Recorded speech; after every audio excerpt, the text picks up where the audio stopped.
KP's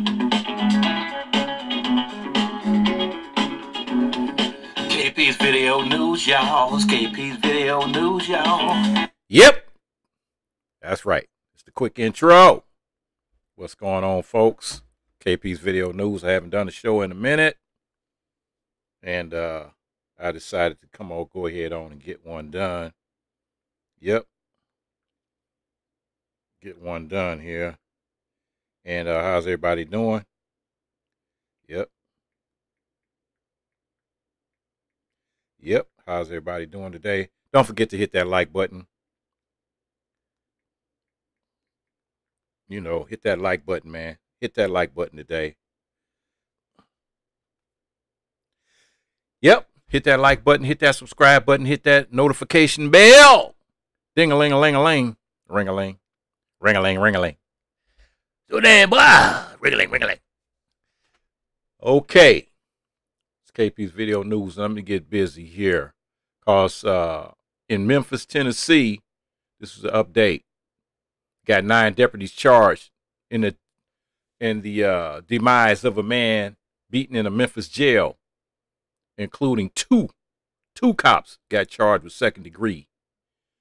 And so 2 Memphis jail deputies have been charged with second degree murder in the death of a black man who was having a psychotic episode and passed away in custody last fall after jailers punched, kicked, and kneeled on his back during a confrontation.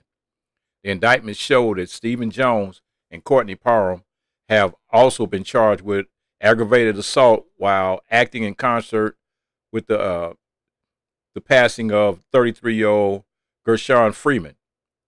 Jones facing an additional count of assault. Meanwhile, 7 other deputies have been charged with aggravated assault resulting in the passing of another. Those officers include Jeffrey Gibson, Anthony Howe, Damian Cooper, Ebony Davis, Loreco Elliott, Chelsea Duckett, and one man's name was redacted.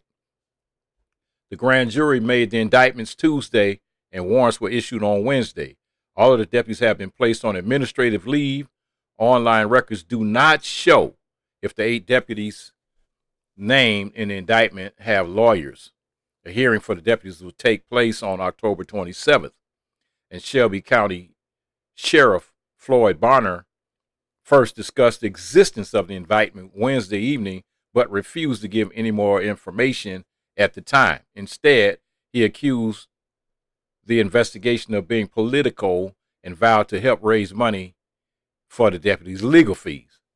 Bonner is running for mayor, of Memphis, and Shelby County District Attorney Steve Morrow threw his support behind a different candidate before Freeman's passing away and before Bonner announced his candidacy. Morrow has recused himself from the Freeman case, and Nashville District Attorney Glenn Funk has since been tapped to oversee the investigation. So I did everything I could to take politics out of it, and I hope that the public doesn't buy the narrative that there was anything untoward about that, Morrow stated. And earlier this year, Funk released video of Freeman at the Shelby County Jail, and the video shows Freeman was beaten by at least 10 correctional officers on October 5th after he ran naked from his cell. According to the video, officers wrestled Freeman to the ground and began to punch and kick him and pepper spray him. The video shifts to a bank of escalators, and Freeman was still naked, runs in another hallway and struggles. Yep. Freeman had psychosis and cardiovascular disease and passed away of a heart attack while being restrained. Yep. So his passing has been listed as a homicide, and you know it's really a sad situation, man, when you have somebody that goes to jail and they have a history of medical issues. This person obviously had mental and physical issues. So it has to be a better way. It has to think of a better way of handling these individuals. You know, years ago, a lot of states what they did was they kind of disbanded a lot of their mental health facilities. And this person obviously needed to be in a mental health facility. And, you know, a lot of times when you see those people out there in the streets and you think they're drug addicts and, you know, and homeless people, man, those people are a lot of times have mental issues. Most of them have mental issues, and they really, really, truly need medical attention.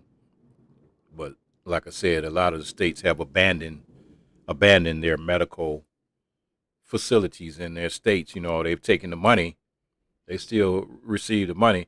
It's one thing that never ceases to amaze me, how you have politicians that are all the time still talking about getting rid of this program, getting rid of that program, getting rid of this institution, that institution. But they never lower your taxes. They still keep taking the same amount of tax money out your check, but they get rid of stuff. So that means that's just for free money for them to take and steal and split between each other. So if you have a budget, money that comes out of the state taxes and federal taxes for mental facilities, and then you shut those facilities down, that's a lot of free money. Where's that money going to? Where's it going? Okay, anyway, we got a former corrections officer among 24 nabbed in a crackdown on an Aryan Brotherhood prison gang. And agents seized guns as part of a raid on a drug ring tied to a white supremacy prison gang. Among those arrested was suspected ringleader Jesse Bailey, and 24 people, including a former corrections guard and the wife of a suspected ringleader, were arrested in crackdowns on the Aryan family of the white supremacist prison gang. Grand jury indicted the subjects on a drug trafficking case, and the Drug Enforcement Agency said this week. And among those nabbed was alleged ringleader Jesse Bailey, who authorities described as an influential member of the Aryan family who sold massive amounts of fentanyl, methamphetamine, and other drugs in Washington, Idaho, Alaska. Authorities said among those arrested was Bailey's wife, Candace Bailey, and former Washington State Correction Officer who resigned in 2014 while she was under investigation. And related, the sheer amount of narcotics seized in this investigation is shocking, said Jacob Galvan, acting special agent in charge of DEA in Seattle. The fentanyl seized in the operation contained enough lethal doses to kill everyone who lives in Tacoma and Seattle, with enough lethal doses left over to poison another 500,000 people. So the special agent in charge of the FBI Seattle field office said some of the suspects allegedly operated from prison. So Washington State Department of Corrections Cheryl Strange said fentanyl use by inmates is a serious problem. So they got inmates in prison that are using fentanyl now. That's the same drug that's out there on the street that's killing people, the same drug that killed Prince, that fentanyl.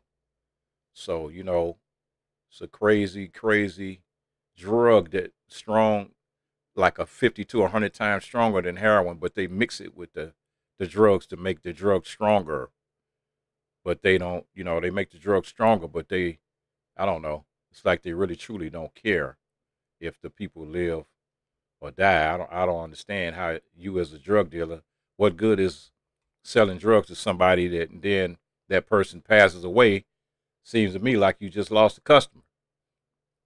Anyway, so it's the criminal justice system. Is the criminal justice system the reason half of black students can't read? Is this the situation? Bay Area housing activist Daryl Owens has a provocative Substack post entitled "Half of Black Students Can Barely Read." In 2021, 47% of black students in the San Francisco Unified School Districts that were high school juniors don't even come close to meeting the English language proficiency status.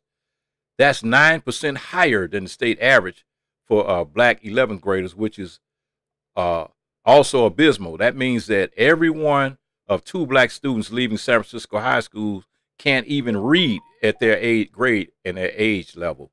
Owens then corrected notes that people who can't read have no chance of landing jobs that pay well enough to afford to live in the Bay Area. A very true. Owens goes on to recount some family history. Even though his father was illiterate, he still valued education for his children very highly, pushing Daryl to succeed academically. Owens seems to accept that there are strong correlation between having a father in a young boy's life and that a boy succeeding first academically and then professionally.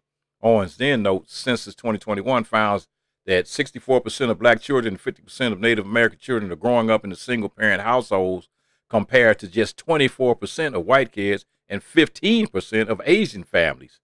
Single-parent households are the single greatest indicators of future poverty and substandard education for children. Let me say that again. Single-parent households are the #1 greatest indicators of future poverty and substandard education for children. Again, it's all true. You know, it seems to be on to something. That single parent rates have an obvious explanation. He writes, black men are the most likely of any group to go to prison, combined with living in an American culture where multi-generational families are discouraged. First of all, how does American culture discourage multi-generational families? How does discouraging multi-generational families increase single-parent rates? And when did this discouraging of multi-generational families begin? Owens is on a slightly firmer ground when he identifies incarceration as one reason black women have trouble finding marriage partners. Research does show that higher incarceration rates among black men makes it harder for black women to find husbands. But Owens facing a timing problem when he tries to make incarceration the driving force behind the fall of the black family. Despite rampant racism and the lack of protections from the 1964 Civil Rights Act, marriage rates for young black men and women were similar to those of white men and women right up until the 60s. 1940s and 50s, young black women were actually more likely to be married than young white women.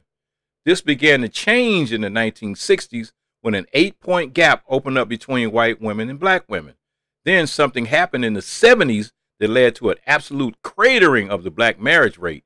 By the end of the 70s, just 22% of young black women were married compared to 43% of white women, and the black marriage rate has never recovered.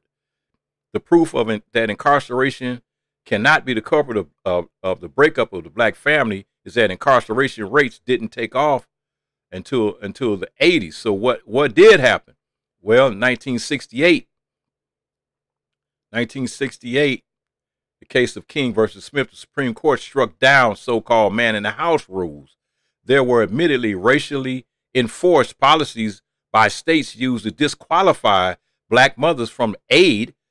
This welfare with dependent children. State welfare workers would visit unmarried mothers' houses, and if they found a man in the house, they would disqualify the mother from benefits on the theory that the man, not the state, should be providing for the mother and her children. With that man-in-the-house rule gone, the new test for benefits became marriage. If single mothers wanted to keep their benefits and enjoy a romantic relationship, they had to refuse to marry the men in their lives.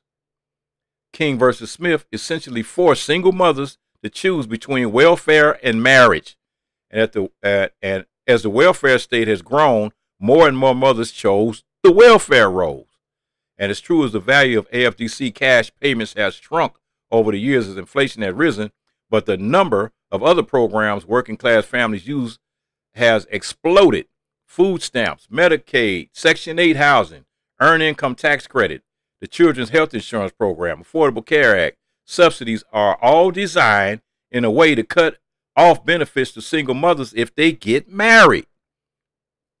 Combined, these programs send over $1 trillion in benefits to eligible families every single year. That's $1 trillion the federal government is paying single mothers every year not to get married.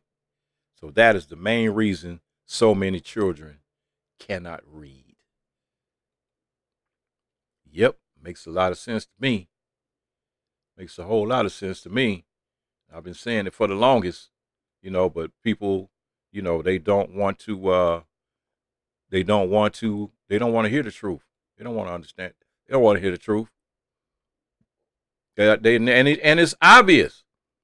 If they tell you, well, you can't get this little pennies, when you could be having a husband at home taking care of you and your kids, but you want that little, those little small little checks and them little food stamps. That's nothing. That's nothing. You get a job, your old man get a job, man, you and your kids could be living good.